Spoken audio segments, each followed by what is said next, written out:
નમસ્કાર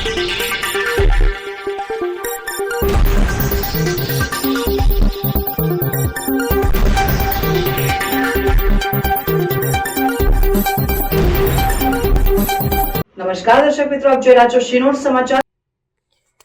ચૈત્રી નવરાત્રી પૂર્ણ થતા માતાજીના પ્રતીક સમા માઈ મંદિરોમાં સ્થાપવામાં આવેલ જવારા વાડીઓનું માઈ ભક્તો દ્વારા વિસર્જન કરવામાં આવ્યું। ભારે ઉત્સાહ સાથે માતાજીને વાજતે ગાજતે ભક્તોએ વળાવ્યા હતા તો જ્વાલા માતા મંદિરે 211 માતાજીની વાડીઓનું વિસર્જન કરવામાં આવ્યું। ચૈત્રી નવરાત્રી પૂર્ણ થઈ માતાજીના મંદિરોમાં માતાજીના પ્રતીક સમા જવારા વાડીઓની સ્થાપના માઈ ભક્તો દ્વારા કરી 9 દિવસ ભક્તિભાવપૂર્વક પૂજા આરાધના કર્યા બાદ માઈ ભક્તો માતાજીને વળાવ્યા હતા। ભજન ધૂન સાથે હીરા ભાગોળ બહાર આવેલ તળાવ ખાતે માતાજીનું વિસર્જન કરવામાં આવ્યું।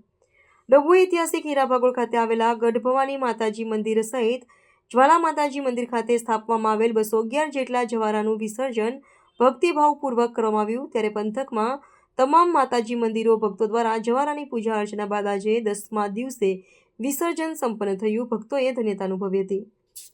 રિપોર્ટર મિત માછી, શિનોર સમાચાર ન્યૂઝ, ડભોઈ।